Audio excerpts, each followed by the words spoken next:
Hello, नमस्कार. आनंदी कट्ट्यावर मी जयंत ठोंबरे आपल्या सर्व श्रोत्यांचं मनपूर्वक स्वागत करतो.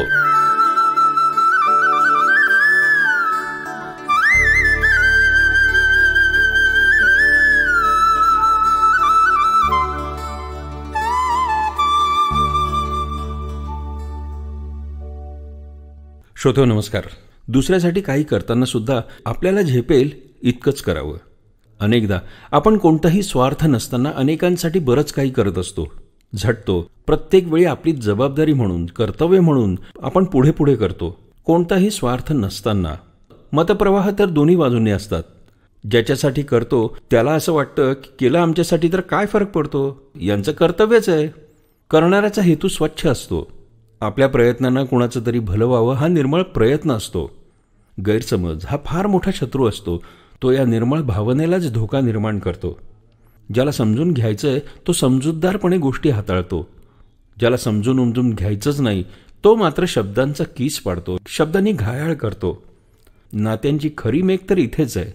माझं माझं करता करता आपण आपल्यांना दुखवतो, घालून पाडून बोलतो. परिणाम फक्त वाईटच होतात.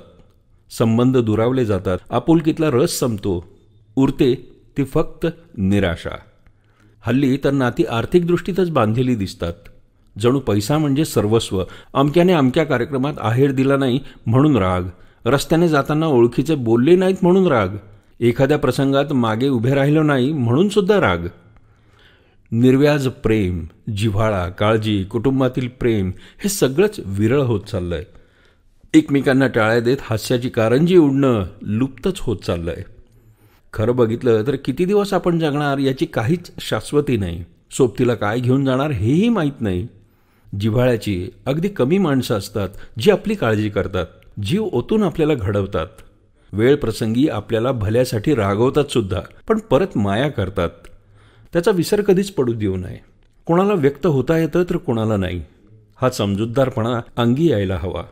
जगण्यासाठी दिवस फार कमी आहेत. तक्रारी मात्र त्यानंतरही सुरूच असणार. दुसऱ्याला दुःखी करून आपण सुखी व्हावं ही भावना किती बोचरी आहे. आयुष्य फक्त धावण्याची स्पर्धा नाही. मिळेल ते अनुभव, मिळेल ती उपेक्षा, मिळेल ते प्रेम, आदर आणि मिळेल ती अनुभूती घ्यावी. प्रवाहात मुक्त जगावं. जीवनामध्ये सगळेच रंग हवेत.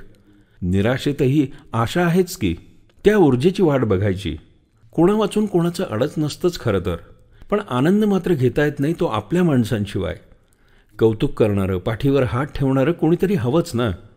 आपल्या दुःखाच्या प्रसंगी डोळ्यात अश्रू येणारी, आपलं यश डोळे भरून बघणारी माणसं ही हवीतच अवतीभोवती. नाहीतर यश, पैसा खूप मिळवला पण माणसंच नसतील प्रेम करणारी, तर त्यासारखा दरिद्री तोच. खरंय ना? श्रोत्यो, रेडिओ जयंत या यूट्यूब चॅनल आणि फेसबुक पेजवर येणाऱ्या प्रत्येक कार्यक्रमाला आपण भरभरून प्रतिसाद देतात. आपले लाईक्स, आपले कॉमेंट्स आम्हाला प्रेरणा आणि प्रोत्साहन देत आहेत. आता एक छोटीशी विनंती. आपल्याला जसा हा आनंद या कार्यक्रमातून मिळाला, मग ते अभिवाचन असो, आनंदी कट्ट्यासारखा कार्यक्रम असो किंवा व्यक्त अव्यक्त, आपल्याला आवडलेला प्रत्येक कार्यक्रम तुम्ही नक्की शेअर करा. आणि आपल्याला जो आनंद झालाय तो आपल्या मित्रांना, नातेवाईकांना आणि आप्तेष्टांना सुद्धा मिळू द्या. आवडलेला प्रत्येक कार्यक्रम जरूर शेअर करा आणि आपल्या आनंदात, आपल्या सुखात, आपल्या समाधानात आपले मित्र, नातेवाईक, आप्तेष्टांना सुद्धा सामील करून घ्या.